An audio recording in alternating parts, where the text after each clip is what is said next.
A well-known billionaire dies suddenly, and everything inside his mansion changes from one day to the next. His wife steps forward and says she knows exactly who is responsible.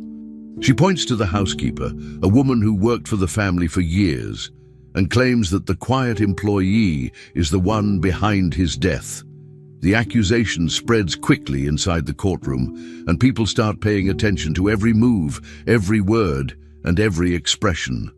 The housekeeper struggles to understand how her life changed so fast, and she tries to explain that she would never harm the man she served for so long. But the pressure keeps growing, and each hearing becomes more intense than the last. Then something unexpected happens. The billionaire's young daughter, who is autistic and uses a wheelchair, is brought into the courtroom. She has always been a quiet child, someone who observes more than she speaks, and many believe she might not understand what is happening. But the moment she appears, the atmosphere in the room changes. Lawyers, judges, and reporters turn their attention to her, waiting to see why she has been called. No one knows what she will reveal, but everyone can feel that her presence is important, and that the truth may be very different from what people assumed. Before we continue with this story, don't forget to subscribe to the channel and like the video. Oh, and don't forget to comment below where you're watching us from. We love to know that. The Whitmore Mansion had once been a place full of movement, visitors, and grand celebrations, but now it stayed quiet most of the time. The long hallways no longer echoed with parties or important meetings, because Jonathan Whitmore chose a calm life for the sake of his daughter, Emily. He preferred quiet days, steady routines, and a peaceful environment where she could feel safe. Jonathan had built his entire fortune through years of hard work and successful projects, but none of that mattered to him as much as raising Emily after losing his wife during childbirth. The silence in the mansion was not sad, but intentional, as if he wanted to protect Emily from anything that might overwhelm her. She spent most of her days surrounded by familiar rooms, familiar sounds, and the stable presence of her father. Each day was predictable, and Jonathan believed this stability helped her feel more comfortable in a world that could be confusing and loud. In those moments, the mansion became more than a luxurious home. It became a shelter where he tried to give Emily the best life he could within the limits of her needs and his own fears of losing what little family he had left. Emily's life inside the mansion followed a slow and organized schedule, created carefully by Jonathan to support her development and comfort. She had therapy sessions that helped her communication and mobility, all adapted to her being autistic and using a wheelchair. Tutors came to the house to teach her at a pace suited to her, avoiding crowded spaces or noisy environments that might cause her distress.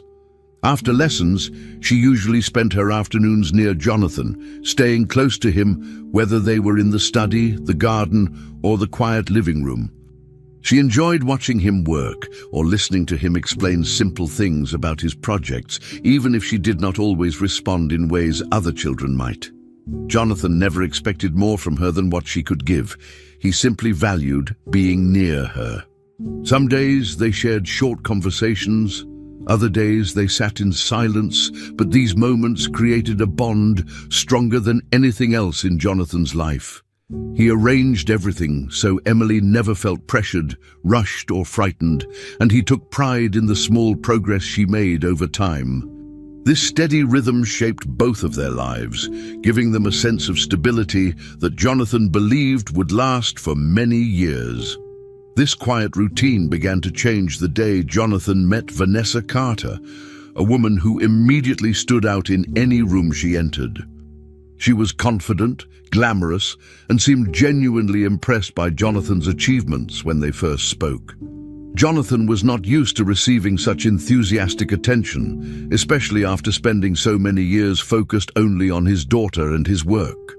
Vanessa complimented his ideas, asked thoughtful questions, and made him feel interesting again in ways he had not felt for a long time. She appeared fascinated by the lifestyle he had built and by the dedication he showed to Emily. Her presence was different from the calm atmosphere of the mansion, but Jonathan found it refreshing rather than disruptive. Vanessa showed excitement about the possibility of getting to know both him and his daughter better. Although Jonathan was cautious, he slowly allowed himself to believe that someone new entering his life could be a positive change. He thought it might even bring some balance to the solitary routine he and Emily shared. His first impression of Vanessa was that she cared, or at least wanted to care, about the things that mattered most to him. Vanessa's interest in Emily appeared almost immediately, and Jonathan felt hopeful about it. When Vanessa visited for the first time, she bent down beside Emily's wheelchair, spoke gently to her, and treated her as though she were an important part of Jonathan's life rather than an obstacle. Emily did not react strongly, but she also did not show discomfort, which Jonathan took as a positive sign. Encouraged by this, Vanessa continued trying to interact with the girl every time she visited.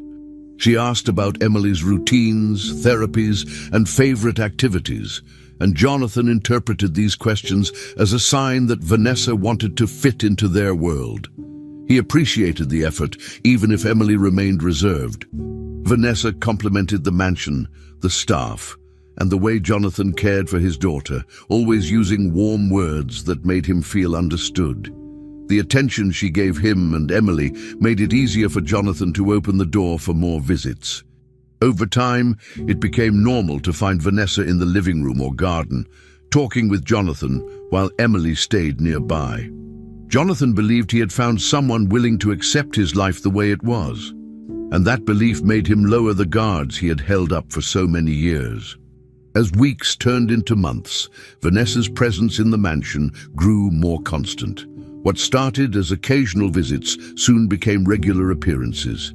She would arrive early in the day, offering to help with simple tasks or suggesting new ideas to brighten the house.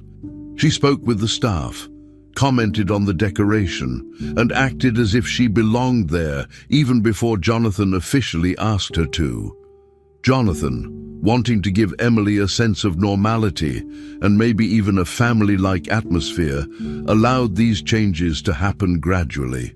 He did not notice at first how often Vanessa inserted herself into decisions regarding the house, or how she slowly adjusted the environment to her own preferences. Emily observed these changes quietly from her wheelchair, following the movements around her without saying much. Jonathan believed Vanessa's involvement showed affection and commitment, and this belief overshadowed some of the small tensions that started to appear. Even when Vanessa's voice became more commanding, or when she made decisions without consulting him, Jonathan convinced himself that she only wanted to help.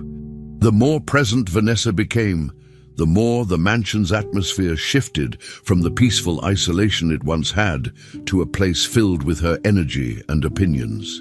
Eventually, Vanessa's influence reached a point where her presence felt unavoidable.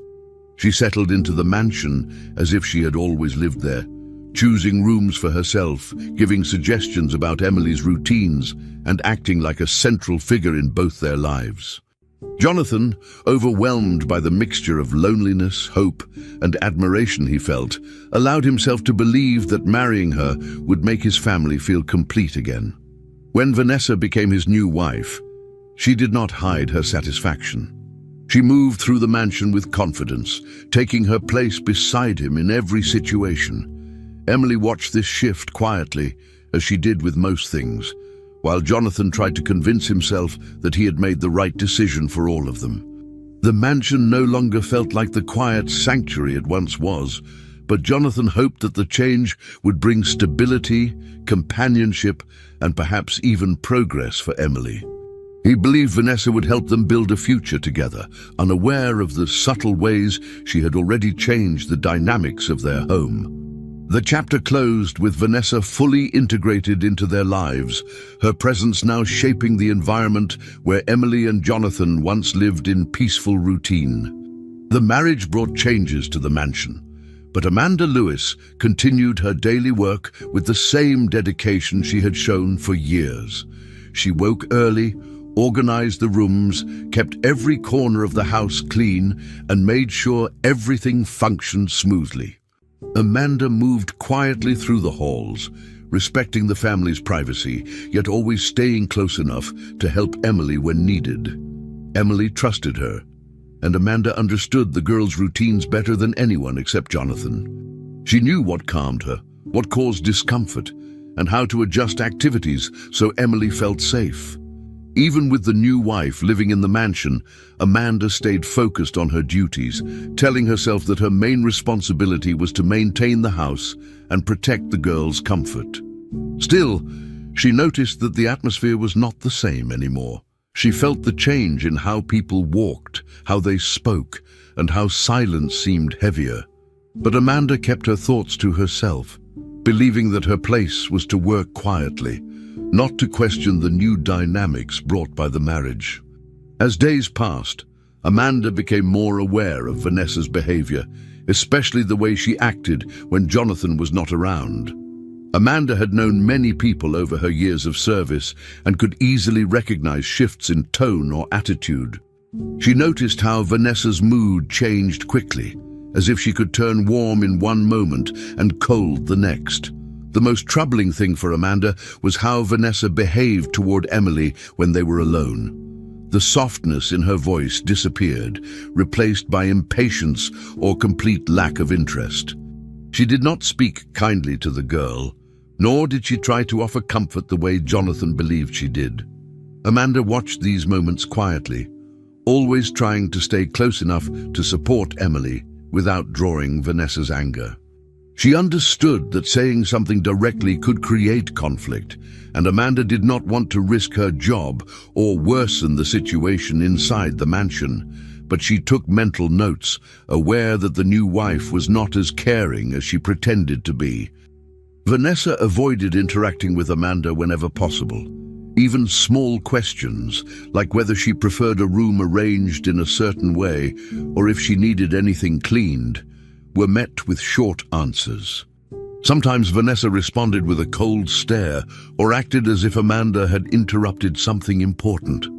Amanda tried to remain professional, but she could not ignore the growing distance. Vanessa seemed bothered by her presence, as if viewing Amanda not as part of the household staff, but as someone she needed to keep away. Jonathan did not notice these interactions, since Vanessa behaved differently when he was nearby. But Amanda experienced the tension directly. She kept her tone polite and limited conversations to practical matters, hoping to avoid misunderstandings. The more she watched Vanessa's distant behavior, the more she understood that the new wife did not want her involved in anything beyond basic chores. Amanda respected the boundary, though she felt a quiet uneasiness each time Vanessa looked at her with suspicion, as if expecting her to interfere in something she was not meant to see. Despite the tension with Vanessa, Emily continued to find comfort in Amanda's presence. Whenever Amanda was nearby, the girl relaxed, responding in her own way to the gentle care she had always received from her. Amanda noticed how Emily reacted differently depending on who was around. With Vanessa, she grew still and tense, avoiding eye contact and staying silent. But with Amanda, she loosened her shoulders, accepted small gestures of help, and sometimes lifted her hand, as if asking to be guided. Amanda made sure to give Emily simple words of reassurance, even if Vanessa was watching from a distance. She brought her blankets when she looked cold, adjusted her wheelchair when she seemed uncomfortable, and kept her company during long afternoons. These small actions helped Emily maintain some sense of stability in a house that suddenly felt different. Amanda understood that Emily relied on familiarity to feel safe, so she tried to keep routines steady, even when Vanessa changed the overall atmosphere of the mansion. Emily's trust gave Amanda strength to continue working calmly, no matter how strained things became. As Vanessa settled more deeply into her role as Jonathan's wife, the atmosphere inside the mansion shifted into something Amanda could feel even without hearing a word. The once calm rooms now carried a kind of quiet tension that lingered in small daily moments. A passing glance from Vanessa, a sudden silence when she entered a room, or the sharp tone in her voice all contributed to an environment that felt heavier than before. Amanda noticed the staff speaking less, avoiding questions and keeping their heads down during work. She knew they felt the same shift she did, but no one wanted to comment openly. Amanda chose to stay neutral, performing her duties without complaint. She believed that reacting to Vanessa's behavior would only create unnecessary problems for the household, and she did not want to contribute to any rising conflict. Besides, she worried that speaking up might put her position at risk, and she needed her job to support herself. So she focused on Emily, the cleanliness of the home, and the tasks she had performed faithfully for years. Even as the tension grew, Amanda reminded herself that her role in the mansion was to maintain order, not to challenge the family's decisions. She swept floors, washed linens, organized the pantry, and continued caring for Emily with the same steady kindness. She tried to ignore Vanessa's cold remarks or distant expressions, telling herself that emotions did not belong in her work. Still, she could not help but feel protective of Emily, who seemed more withdrawn since Vanessa arrived. Amanda noticed the change clearly, but kept her reaction hidden. She believed the best way to avoid trouble was to stay silent and patient, hoping that things would calm down over time.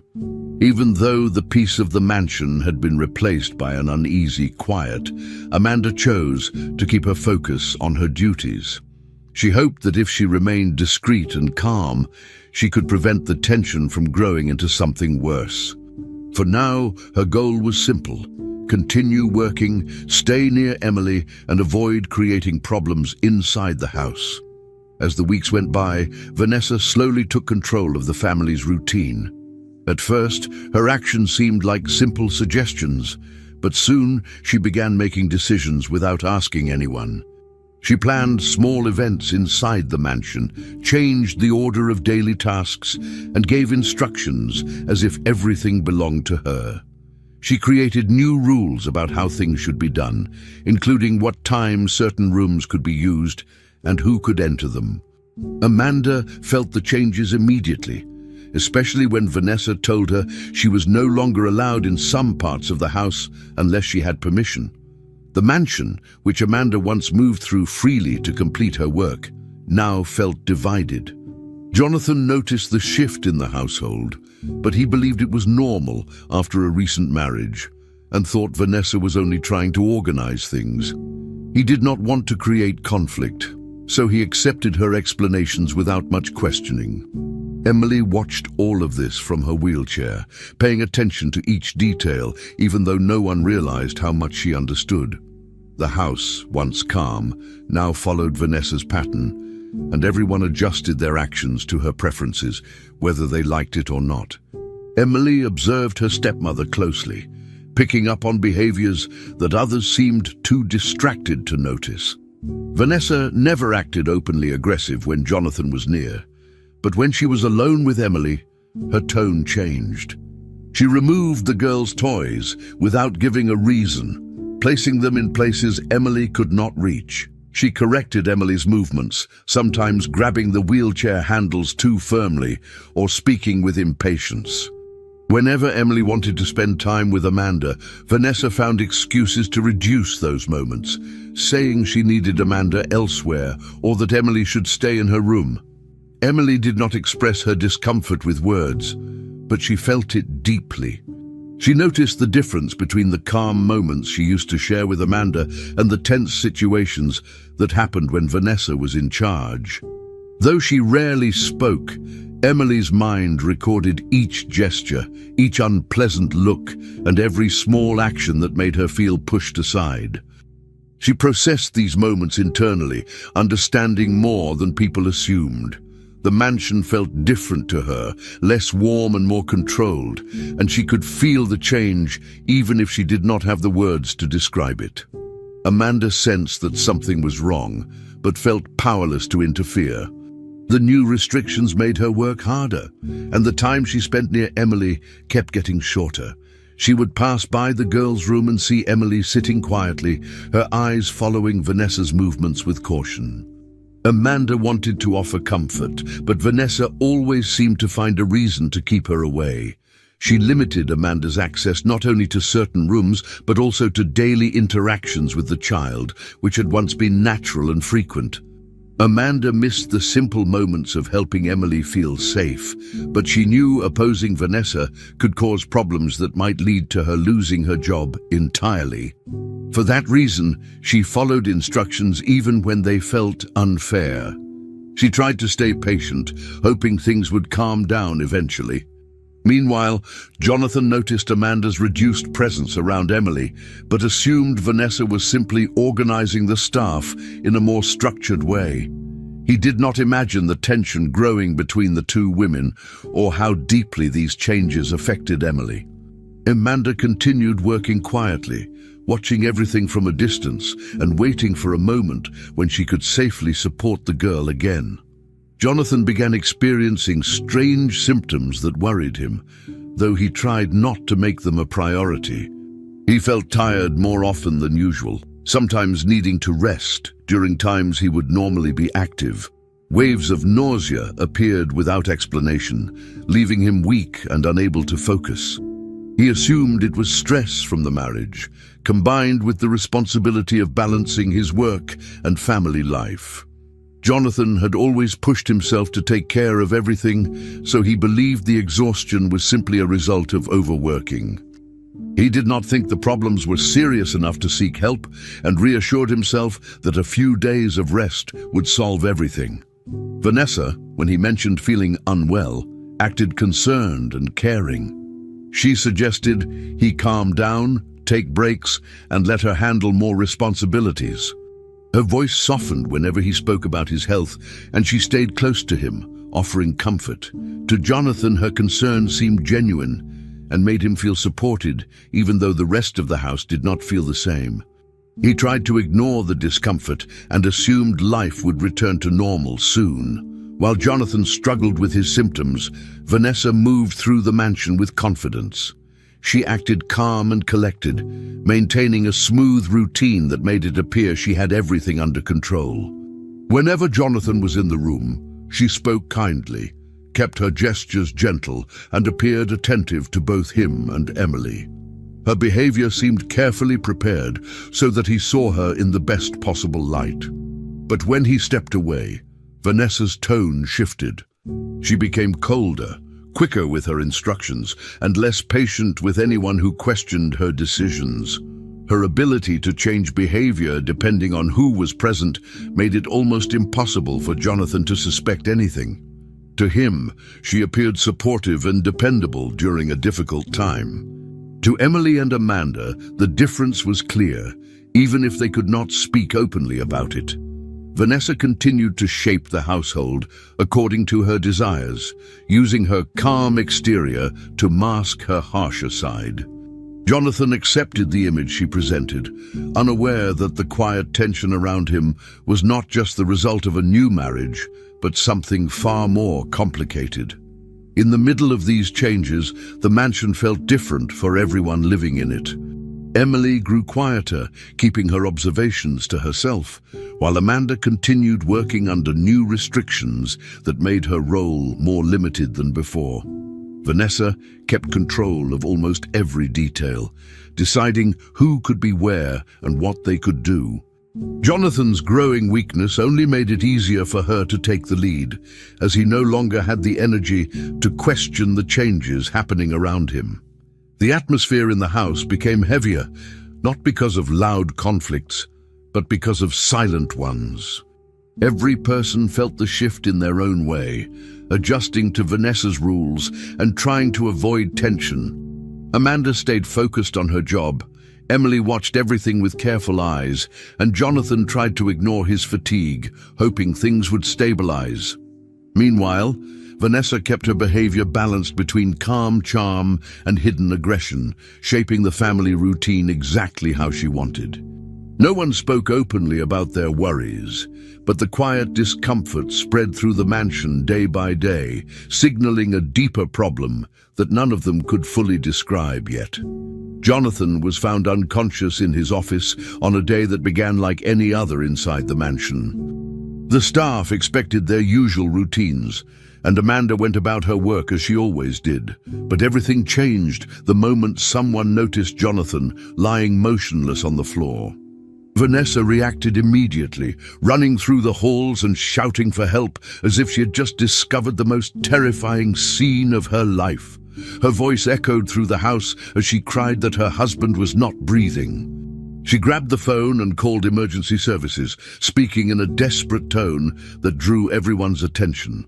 Within minutes, paramedics arrived and examined Jonathan where he lay. Their expressions grew serious, and they began to discuss signs that suggested poisoning. Amanda stood nearby, shocked and confused, trying to understand how Jonathan could have reached such a state so suddenly. The situation quickly turned chaotic as more people appeared, whispering and watching with worry. Jonathan, who had once been the center of the household, now lay still, his fate decided before most of the staff even grasped what was happening. The entire mansion felt different, as if the moment had pulled the air out of every room and left behind only shock and uncertainty. When the doctors announced their initial findings, the silence was broken by Vanessa's loud cries. She acted devastated, repeating that she could not understand how this could have happened. Right there, in front of everyone, she pointed out that Amanda had full access to the kitchen, the food, and Jonathan's daily meals. Her words were sharp, and they caught the attention of every person standing in the hall. Amanda froze, unable to believe what she was hearing. Vanessa did not hesitate. She continued insisting that someone who worked so closely with the food should at least be questioned thoroughly. Her voice trembled in a dramatic way, making it seem like she was terrified of the idea that someone inside the house could have harmed her husband. Amanda knew the accusation was unfair, yet she struggled to respond. The shock of Jonathan's death was already overwhelming, and now she had to listen to Vanessa suggest she was involved. She felt her heart pounding as the weight of Vanessa's words sank in. She wanted to speak, to defend herself, but the moment felt too heavy and confusing for her to find the right words. The mansion, filled with people who had known her for years, now looked at her with uncertainty instead of trust. Amanda's panic grew as officers arrived and began securing the area.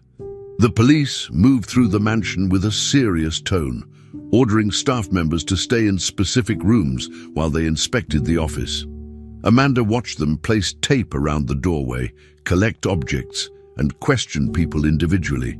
She answered every question as clearly as she could, explaining her daily routine and insisting she never had a reason to harm Jonathan. But she could see that Vanessa's earlier accusation had already influenced their approach. They asked her more questions than the others, taking notes with stern expressions. Meanwhile, the other staff members avoided looking at her directly, unsure of what to think. Amanda felt isolated, even though she stood in the middle of the house she had faithfully cared for. She tried to stay calm, focusing on the fact that she had done nothing wrong, but the fear grew stronger with every passing minute, especially when she noticed Vanessa watching her from a distance with an expression that was difficult to read, something between sorrow and accusation. Amanda hoped the truth would come out soon, yet she felt helpless against the situation that was quickly forming around her. While investigators continued questioning everyone, Emily sat quietly in the living room, her wheelchair positioned where she had a clear view of the hallway. She did not speak, but she observed everything with silent attention. She watched the movement of police officers, the worried faces of the staff, and the dramatic behavior of Vanessa. Emily noticed how Vanessa cried loudly, repeating the same lines again and again.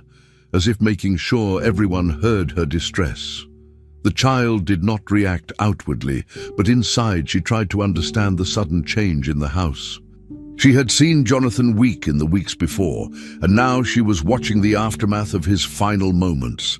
Emily's eyes followed Vanessa each time she walked past, studying her expressions and the way she exaggerated her sobs when others were near. Nobody asked Emily what she had seen or felt, assuming she did not understand enough to be helpful. Still, she continued to observe everything, storing each detail in her mind.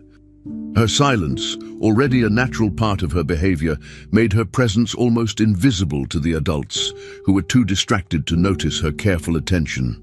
With Jonathan's sudden absence, the mansion felt heavier than ever.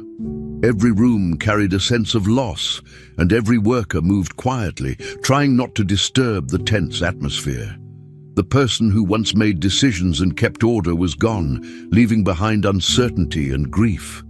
Vanessa kept herself in the center of the situation, crying loudly whenever someone passed by, placing a hand on her chest as if she might faint from sorrow. Yet her dramatic behavior did not match the tension she created earlier with her accusation against Amanda. The contrast made the staff uneasy, but no one dared to question her. Amanda, still in shock, tried to explain to anyone who would listen that she would never harm Jonathan. She spoke with trembling hands, repeating that she had worked for him for years and cared deeply for the family. But the people around her seemed afraid to take sides, especially with police officers walking through the halls. Amanda stood alone, feeling the weight of suspicion, even though she knew she was innocent. The house she once knew as a place of routine and stability now felt like a trap closing around her. As the day continued, police activity filled the mansion. Officers carried bags of collected items, asked additional questions, and took statements from everyone on the staff. Amanda felt drained from repeating her story, yet she kept saying the truth each time. Vanessa stayed in the living room or near the staircase, always within sight of others, crying and speaking about Jonathan with a tone that sounded rehearsed. Emily stayed in her wheelchair, her eyes following every sound and movement. She seemed calm on the outside, but her attention never wavered. She watched Vanessa's exaggerated expressions, Amanda's distress, and the officers who moved through the space. Emily understood more than anyone realized, but she remained as silent as ever. The mansion carried a deep sadness, mixed with fear and confusion. Everyone felt the impact of the sudden loss, but Amanda felt the burden most heavily as she struggled to defend herself in an environment where no one seemed willing to truly listen. The day ended with more questions than answers, and the house remained under a cloud of suspicion, grief, and uncertainty. Amanda was taken in for formal questioning soon after the investigation intensified, and the experience became more frightening than anything she had faced before. At the police station, she sat across from detectives who spoke in firm, unyielding voices, insisting that parts of her statements did not match. They repeated questions again and again, trying to catch her in contradictions that did not exist. Each time she answered, they claimed her words sounded uncertain or incomplete, even though she tried to explain everything as clearly as she could. Amanda felt overwhelmed, struggling to understand why they refused to believe her.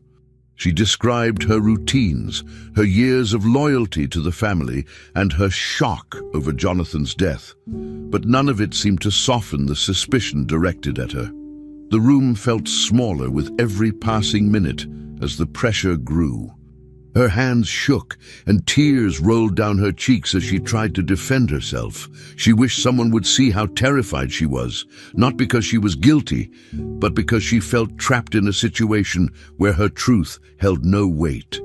The detectives wrote down each of her responses, but their expressions showed they had already decided who they believed. While Amanda faced relentless questioning, Vanessa provided her own statements to the police, and her words carried a tone of confidence that influenced the direction of the investigation. She described events in a way that placed her in a favorable light, while subtly pointing out reasons to distrust Amanda.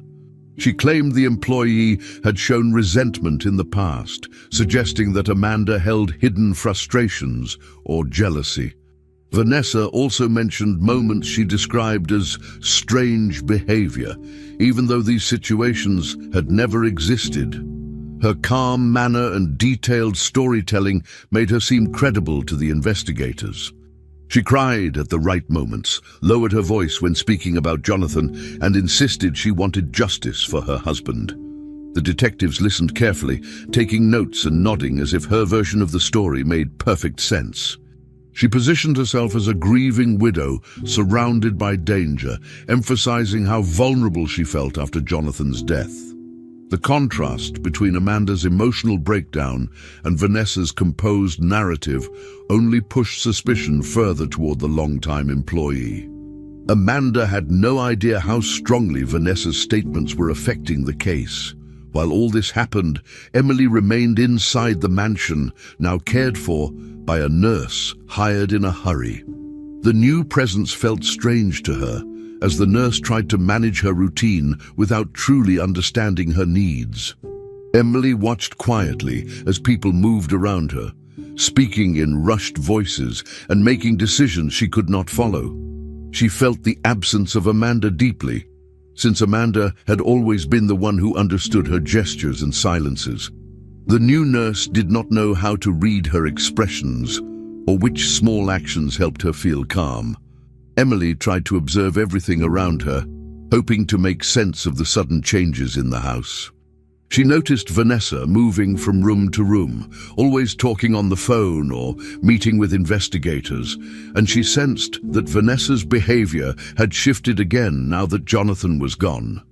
Emily processed these things in her own quiet way, assigning meaning to the tone of voices, the rhythm of footsteps, and the tension that filled the rooms. Even though no one asked for her version of events, she noticed details adults overlooked. But she had no words to explain any of it, so she remained silent.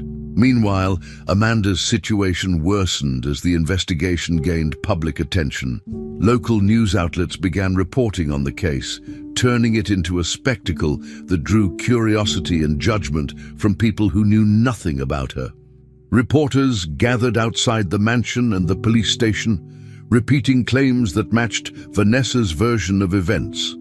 They described Amanda as the main suspect, highlighting her access to the kitchen and her proximity to Jonathan during his final days.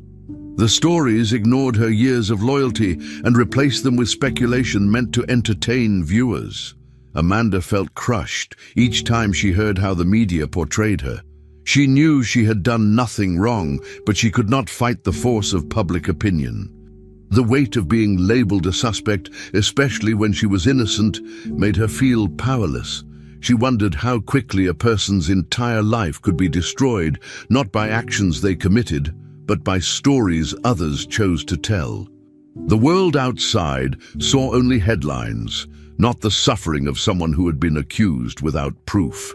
Amanda feared that the more people believed the false narrative, the harder it would be for her to clear her name. Every new interrogation left Amanda more exhausted and fragile. She cried often during questioning, struggling to speak through her fear and frustration. She repeated her innocence again and again, insisting she would never harm Jonathan. She tried to direct attention toward Vanessa's strange behavior, hoping someone would notice the parts of the story that did not make sense. But the detectives dismissed her comments as attempts to shift blame. They focused solely on what they believed were inconsistencies in her statements, ignoring any possibility that someone else might be responsible. Their questions grew harsher, and their tone made it clear they saw her as the obvious suspect. Amanda felt as though she was shouting into a void, begging for someone to listen, while realizing that every word she said only seemed to deepen their suspicion. Her heart ached, not only because of the accusations, but because she had lost the family she had served for years. She felt abandoned, frightened, and completely alone in a situation she could not control.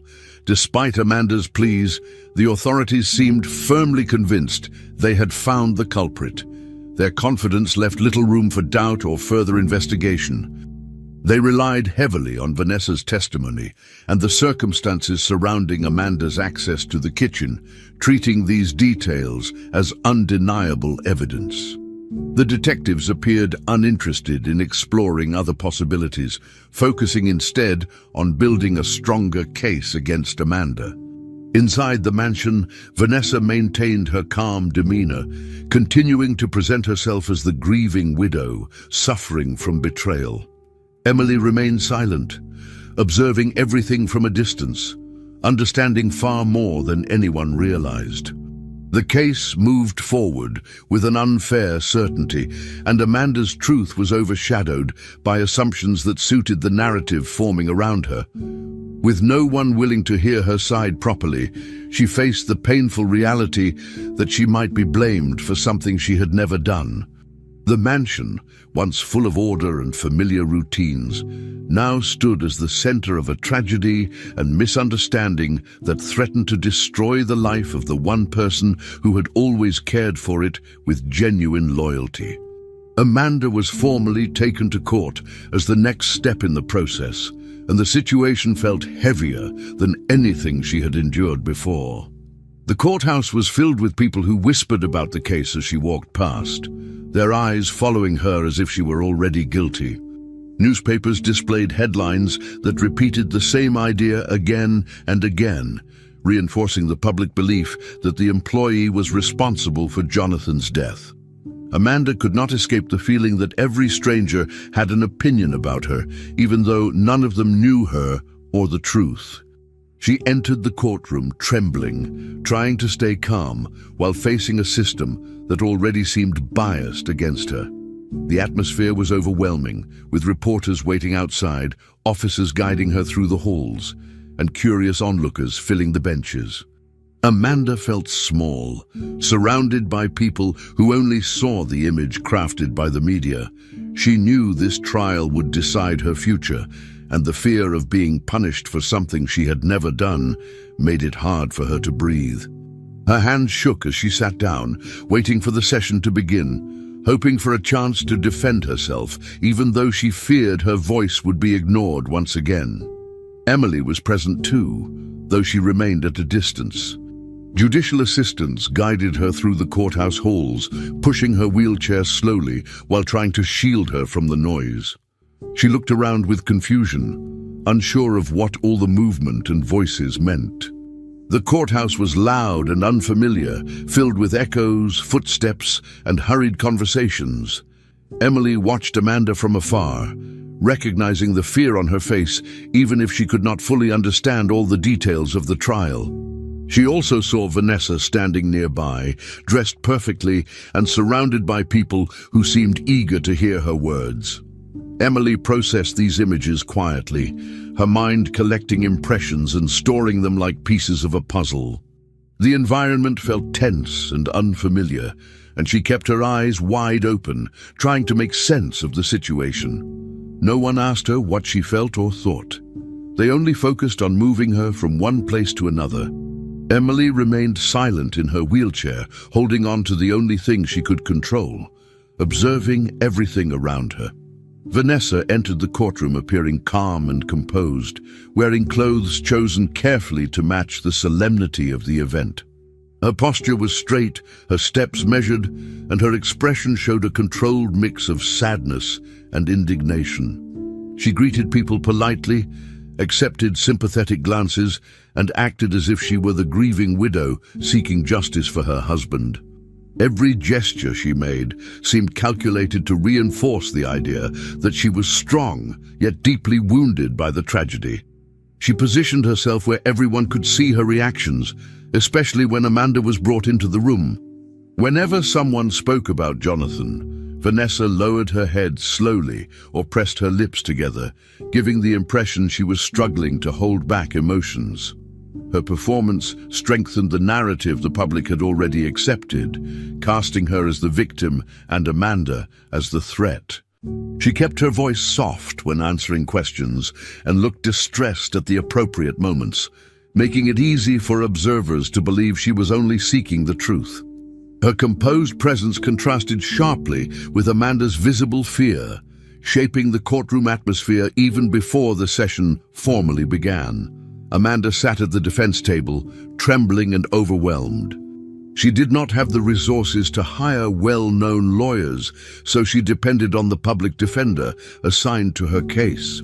Though the defender tried to help, Amanda felt the weight of not having a powerful legal team to counter the accusations made against her. Her fear intensified when she saw the prosecutors organizing their documents with confidence, as if they were certain the outcome would be in their favor. She tried to focus on her breathing, but the pressure inside her chest made every moment feel unbearable. Amanda wondered how she had gone from a loyal employee to someone sitting in a courtroom fighting for her freedom. She glanced around the room, hoping to find sympathy in someone's eyes, but most people avoided looking at her directly. The loneliness she felt was overwhelming. All she wanted was for someone to believe her, to see that she was innocent. But the courtroom felt like a place where her words would be drowned out by the accusations surrounding her. She sat quietly, waiting for the moment she would be asked to speak, terrified of being misunderstood again. During the hearing, the evidence presented against Amanda was surprisingly shallow, yet it was treated as if it were irrefutable. Prosecutors focused on Vanessa's detailed statements, portraying her as a credible witness who had suffered a great loss. They repeated her claims about Amanda's supposed resentment and odd behaviors, even though no one had ever noticed such things before Jonathan's death. They emphasized Amanda's access to the kitchen and the meals, suggesting that opportunity alone was enough to imply guilt. No deeper investigation was discussed, and no alternative scenarios were considered. Amanda listened, as each point was described as though it were a proven fact, even though the accusations relied mostly on assumptions and exaggerated interpretations. She felt her stomach twist as she realized how little truth mattered in the narrative being built around her. Her public defender tried to challenge some claims, but the prosecution spoke with confidence, dismissing every explanation Amanda had given.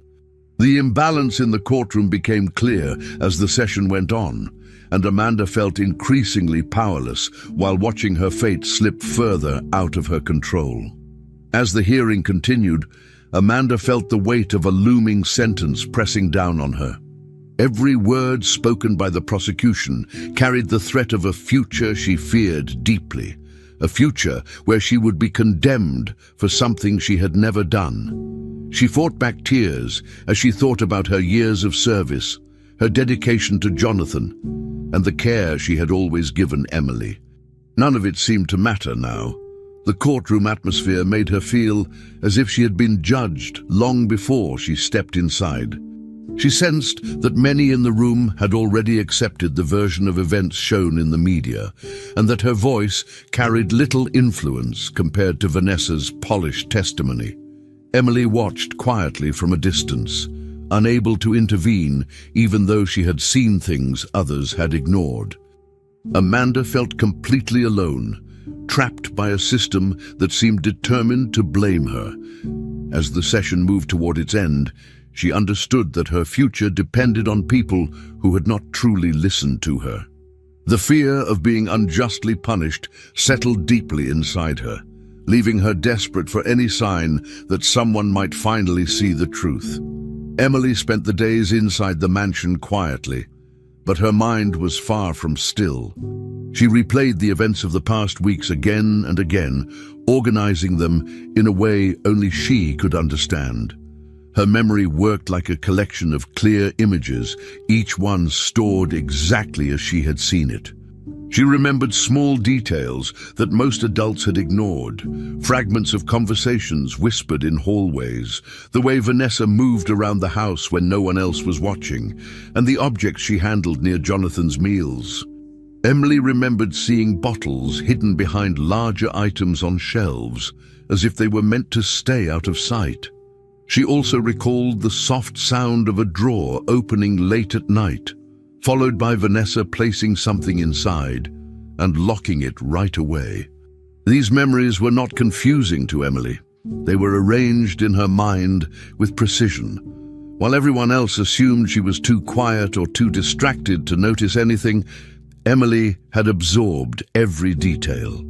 The absence of her father and the confusion in the house made her focus even more on what she had seen. Piece by piece, she began forming a picture that others had overlooked, but she still needed a way to express it. Although Emily rarely spoke clearly, she had a strong sense of direction and routine, and she used this to communicate in the only way she could. She began guiding her caregiver through the mansion without using words. Emily would tap the wheelchair arm or point faintly towards certain hallways, waiting for the caregiver to follow. When the woman hesitated, Emily insisted through repeated motions, moving her eyes towards specific doors or shelves. Her gestures were small but steady, showing a clear intention. The caregiver, unsure at first, eventually understood that Emily wanted to lead her somewhere important. They moved quietly through the mansion, passing rooms where the memory of Vanessa's actions still lingered in Emily's thoughts. The girl showed her the path, step by step, stopping only when they reached the places where she had once seen hidden items. She directed her attention toward drawers, cabinets, and corners that looked ordinary on the outside but held secrets she remembered. The caregiver leaned in, opened the spaces Emily pointed at, and slowly began uncovering objects she had never seen before.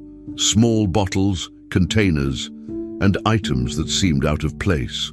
The caregiver's surprise grew as she carefully examined what Emily had led her to. She realized these objects should not have been where they were and certainly did not look harmless. Some bottles still held traces of substances she could not identify. Others were empty but had labels that raised concern. Packaging, crumpled inside locked drawers, matched what Emily had witnessed Vanessa hiding earlier. The discovery unsettled the caregiver enough to make her pause and reconsider everything she had assumed about the case. Emily watched her closely, waiting for a reaction. The caregiver realized that the girl had been trying to communicate something important all along, something that no one else had thought to ask her about. She gathered everything discreetly, placing the items into bags while ensuring no one saw her. She felt a growing sense of responsibility, understanding that these objects might change the direction of the entire investigation. Emily's silence was no longer a limitation. It had become a critical source of information. The caregiver took a moment to study Emily's face and noticed the seriousness in her expression. It was clear the child had been carrying the weight of these memories by herself, unable to express them until now. Understanding this, the caregiver gently reassured her with a calm voice and careful gestures, letting Emily know she had done the right thing. She then brought the items to a private area of the mansion to keep them hidden until she could figure out what to do next. The situation felt urgent but delicate. The caregiver knew she could not go directly to the authorities without risking the evidence being dismissed or misunderstood, especially given how the case had been handled so far. She needed someone who would take the information seriously, someone with enough knowledge to evaluate whether the items truly mattered. Emily stayed close during this process, her eyes following each movement. For the first time since Jonathan's death, she felt that someone was paying attention to what she was trying to show. The caregiver knew she could not delay taking the next step. After considering her options, the caregiver decided to contact a volunteer lawyer she knew, someone who occasionally helped families in complicated situations. She made the call quietly, explaining only that she had found items that might be relevant to the ongoing case and that she needed guidance. She avoided mentioning names, details, or accusations over the phone, fearing the information could reach the wrong ears. The lawyer agreed to come as discreetly as possible to examine what she had discovered. Emily observed this interaction quietly, but with clear awareness. The caregiver realized the girl understood more about the seriousness of the moment than she could express. The mansion remained tense and filled with uncertainty, but for the first time there was a sense of direction, as if a new path was forming, one guided by Emily's memories and the caregiver's willingness to listen. Both of them stayed cautious, knowing the situation had to be handled carefully. As the new information began circulating among the few people who were aware of it, the tone surrounding the case started to shift slightly.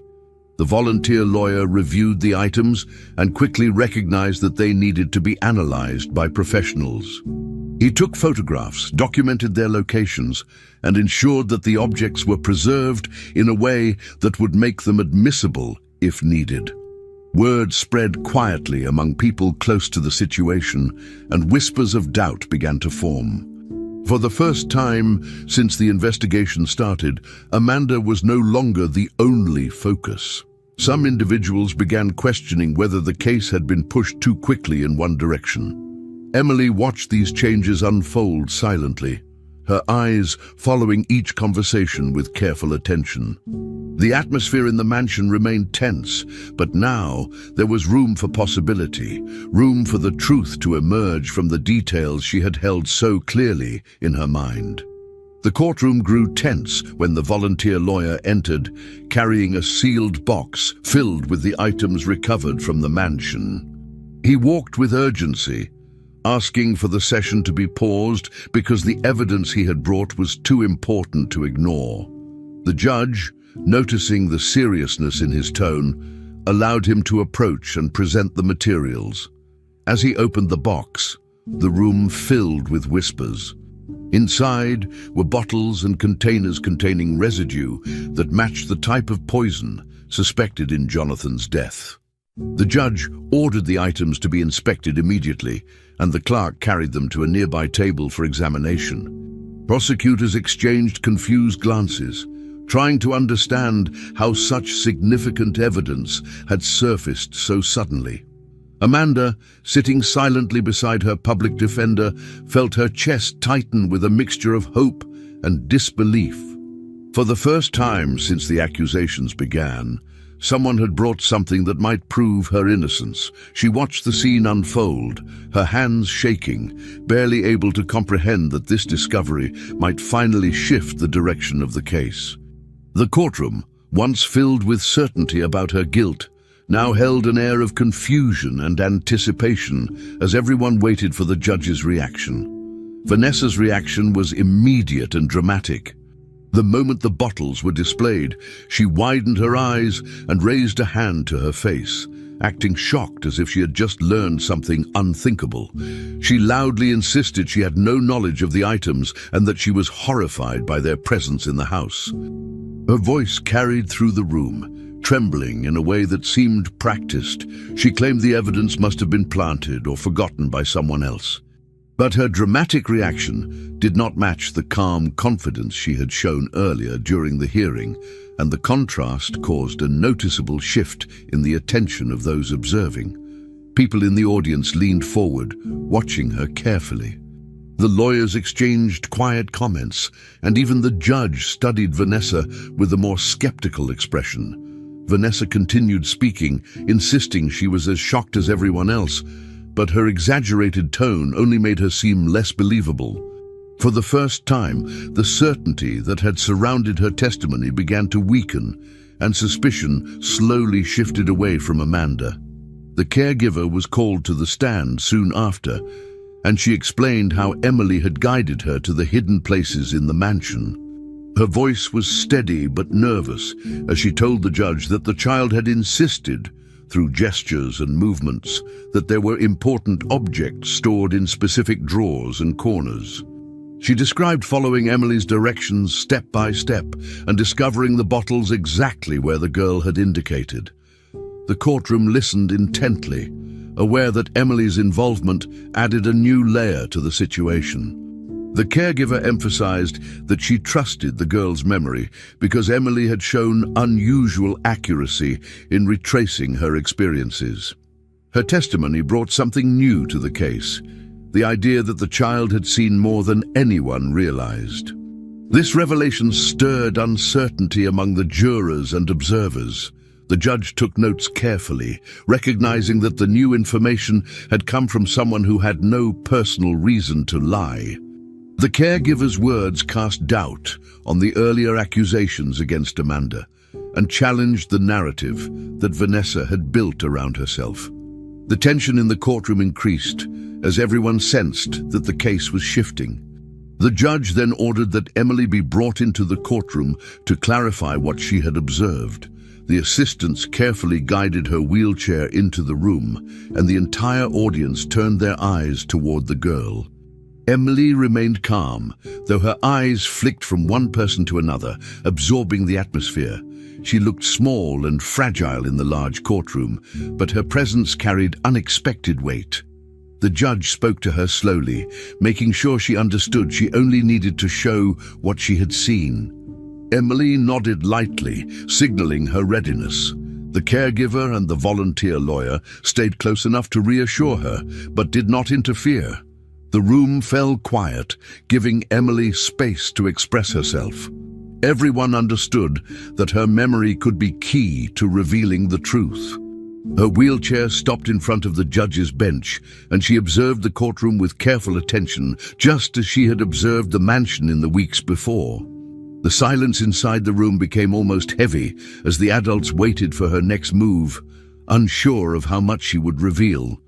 Emily lifted her hand and pointed directly at Vanessa with surprising firmness. Her gesture was precise, not hesitant or confused. Then she began reproducing the movements she had witnessed weeks earlier. She mimicked someone pouring a substance into a cup, tapping the air as if mixing something. She made soft sounds that imitated the opening of bottles and the closing of drawers. The gestures were simple, but full of meaning, clear enough that anyone watching could understand what she was trying to communicate. The courtroom grew tense as each motion connected to the hidden items found in the mansion. Vanessa's face lost some of its practiced sadness, replaced by a flash of tension she could not hide. Emily continued her demonstration, repeating the same set of gestures to ensure everyone understood. She pointed again toward Vanessa, then toward the imaginary cup in her hands, recreating the scene she had witnessed with her father. The judge followed every movement with focused attention, realizing the child's memory was far more detailed and reliable than anyone had expected. The courtroom erupted in whispers as soon as Emily finished. People exchanged shocked glances, and the jurors shifted in their seats, clearly affected by the new revelation. The prosecution looked unsettled, flipping through their notes as if searching for a way to counter what had just happened.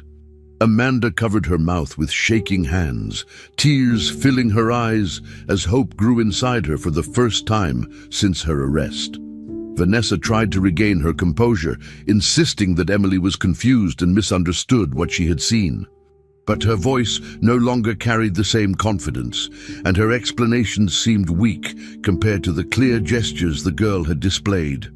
The judge called for order, acknowledging that the new information would require immediate review. The atmosphere in the courtroom had changed completely.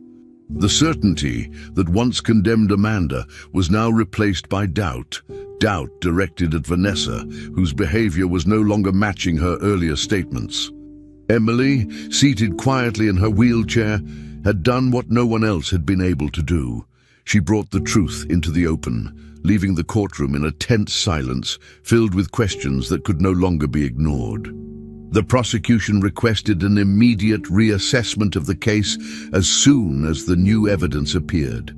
The judge agreed, announcing that all accusations against Amanda would be suspended until specialists finished examining the bottles taken from the mansion. Experts began analyzing the chemical residues inside the containers, comparing them to the traces of poison previously detected in Jonathan's body. Early reports suggested a strong compatibility, raising serious doubts about the original accusations. The courtroom atmosphere shifted completely. What had once seemed like a straightforward case now looked uncertain and unstable. Lawyers whispered among themselves, jurors exchanged uneasy glances, and reporters typed frantically as the judge ordered a temporary halt to the session. Amanda sat in silence, overwhelmed and struggling to process everything. For the first time since her arrest, she felt a small but honest sense of relief. She knew the truth had taken too long to be heard, but now it was finally being recognized. Meanwhile, Vanessa attempted to speak to the court, insisting that there must be some mistake or misunderstanding. Her voice shook as she tried to defend her version of events, but the attention in the room had already shifted away from her, and the certainty she once carried began to crumble. As Vanessa attempted to explain her innocence, the courtroom doors suddenly opened, and a wave of shock swept through the room. Jonathan entered, alive, supported by 2 security agents. His appearance stopped every voice mid-sentence. People rose from their seats, gasping, pointing and whispering uncontrollably. The judge immediately demanded silence, banging her gavel to restore order. Amanda covered her mouth in disbelief, unable to understand how Jonathan was standing before her after being declared dead. Vanessa froze, her face draining of color as she stared at her husband. Journalists rushed to capture the moment, cameras clicking rapidly as chaos filled the courtroom. For a moment, the noise became overwhelming, but Jonathan raised a hand, asking everyone to calm down. His presence alone transformed the atmosphere, shifting the entire direction of the hearing in a single instant. The judge instructed him to approach the bench, and slowly, supported by the agents, he moved forward, ready to speak and explain what had truly happened. Jonathan faced the room and began explaining his shocking return. He told the court that he had grown suspicious of his wife's behavior in the weeks before his collapse. He described feeling increasingly ill, noticing that his symptoms worsened after certain meals. Without accusing anyone outright, he had quietly begun questioning the circumstances around him. Eventually, the evidence became too clear to ignore, and he feared that Emily might also be in danger. He confided in a small group of security agents and created a plan to fake his death temporarily. This allowed him to observe Vanessa's actions without revealing that he was still alive. He stayed hidden while medical professionals secretly monitored his condition and helped him recover from the poisoning. Jonathan made it clear that his decision had been driven by his desire to protect his daughter and confirm whether his suspicions were correct. As he spoke, the courtroom listened in stunned silence. The explanations matched the strange events that had unfolded in the mansion, and the tension in the room shifted entirely toward Vanessa. When Vanessa understood that her husband had known everything and had exposed her actions publicly, she broke down emotionally. Her composure vanished completely. She cried loudly, shaking her head and trying to deny what Jonathan revealed, but her words came out fragmented and desperate. She clutched the edge of the table, gasping for air as she realized that all her lies had collapsed in front of the entire court. Her exaggerated reactions, once convincing, now appeared empty and transparent. The judge watched her closely, maintaining strict order as security prepared to intervene if needed. Reporters documented every second, typing furiously while cameras focused on every expression on Vanessa's face. The courtroom no longer saw her as a grieving widow, but as someone whose actions had led to a man nearly losing his life and an innocent woman almost being condemned. Vanessa's collapse marked the final turning point, proving that the suspicions against Amanda had been misplaced from the start. Amanda could no longer hold back her emotions. Tears streamed down her face, but this time they came from relief rather than fear. She covered her face with her hands and sobbed openly as the judge declared her officially innocent. Every accusation against her was dismissed on the spot. The public defender moved closer to comfort her, recognizing how deeply she had suffered throughout the investigation. The courtroom erupted in murmurs as people realized how unjustly Amanda had been treated. Her co-workers, who had been watching from the back, exchanged looks of remorse and shock. Emily, still in her wheelchair, watched the scene quietly, her eyes fixed on Amanda. She understood that something positive had finally happened and that her efforts to show the truth had not been ignored. The tension that had filled the courtroom for so long finally eased, replaced by a feeling of justice returning to the case. Amanda lifted her head slightly, wiping her tears, trying to breathe normally again. Every detail of the dramatic turn was recorded by the court. Judges, clerks, and officers documented the testimony, the evidence, and Jonathan's unexpected appearance. The sudden twist became an official part of the case, marked carefully in legal records that would remain permanent. Reporters rushed out of the courtroom to broadcast the news, spreading the story quickly through every available channel. The judge announced that a full investigation into Vanessa's actions would begin immediately, and Jonathan confirmed his cooperation. The courtroom slowly emptied as people tried to process what they had witnessed. Amanda remained seated for a moment longer, still overwhelmed by the truth finally being revealed. Emily's caregiver gently pushed her toward Amanda, giving them a moment of quiet connection in the center of the room. The long nightmare that Amanda had lived was finally ending, and a new chapter was beginning, one in which the truth had prevailed and those who had suffered were finally heard. Jonathan resumed his life in the mansion with a sense of relief and renewed purpose after Vanessa was arrested and formally charged with attempted murder and fraud. The threat that had surrounded him and Emily for weeks was finally gone, allowing him to focus again on the things that truly mattered. His first priority became reinforcing the protection and care he gave his daughter. He made sure Emily felt safe at all times, staying close to her throughout the day and creating a calm routine that helped her recover from the tension she had experienced. The difference in the atmosphere of the mansion was noticeable. The fear, confusion, and uncertainty that had once filled the halls finally faded. Jonathan spoke frequently with the staff, assuring them that stability had returned. He also worked closely with the authorities to finalize any details related to the case, determined to prevent anything similar from threatening his family again. Although he had gone through something traumatic, he felt grateful to be alive and able to care for his daughter, especially after realizing how much she had seen and understood during the ordeal. Amanda's role in the household changed significantly after the truth came to light. She was publicly thanked for her loyalty and for everything she had endured. Jonathan personally addressed the injustice she had suffered, making it clear she had always been a trusted and vital part of the family.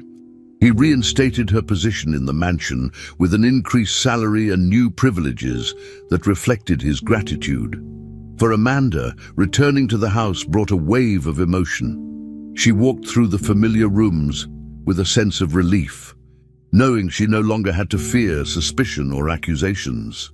The staff welcomed her warmly, acknowledging the strength she had shown throughout the investigation.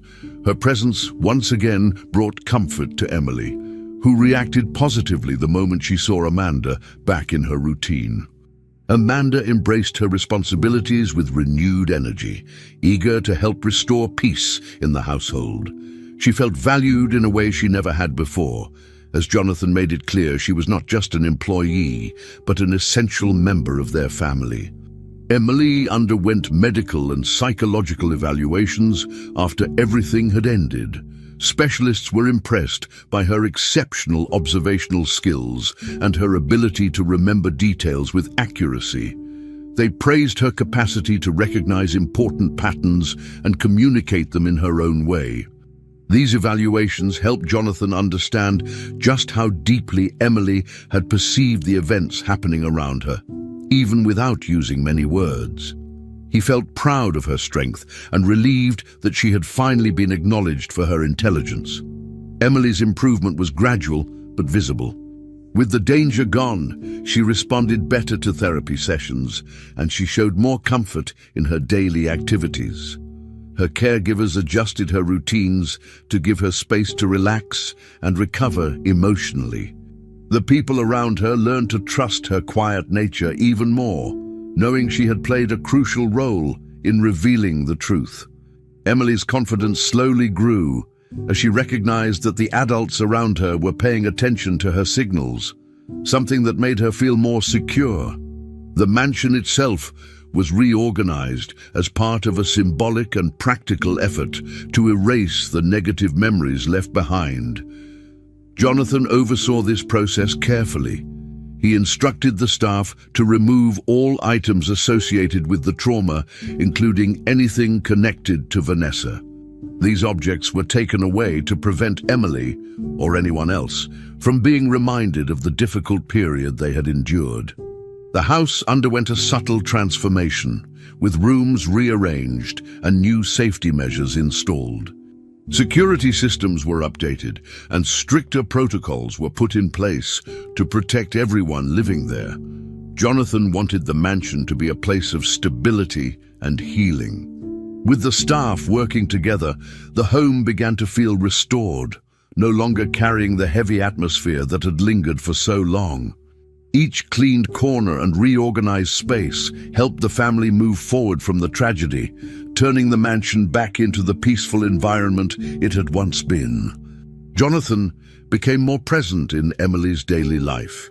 He dedicated time each day to activities they could enjoy together, such as simple games, reading, or quiet walks through the garden. These moments strengthened their bond and reassured Emily that her father would always be by her side. He also began planning new projects for their future, envisioning ways to improve her therapies, expand her education, and create a life filled with stability and happiness. Without the pressure of hiding or fearing for their safety, Jonathan could finally make long-term plans again. He felt hopeful, imagining a future where Emily could continue growing in a safe environment surrounded by people who genuinely cared about her. Every small step they took together became a reminder of how close they had come to losing everything, and how fortunate they were to have escaped it. Peace returned to the mansion as the days passed, settling into every hallway and room that had once felt heavy with tension. The staff returned to their normal routines, now strengthened by a sense of unity. Amanda worked with renewed confidence, and Emily showed clearer signs of comfort and trust. Jonathan moved through the house with a calmer expression, ready to rebuild the life that had been shaken so deeply. The bonds between them grew stronger, shaped by the challenges they had faced together. The trauma had left marks, but it had also revealed the loyalty and courage within the family. As the household returned to its peaceful rhythm, it became clear that a difficult chapter had ended and a new one had begun, one defined by trust, safety, and the promise of a more stable future. Finally, we've reached the end of this story. I'm extremely happy that you've made it this far. Thank you very much for watching. Comment below what you thought and what was the best or worst part. Don't forget to subscribe. Until next time.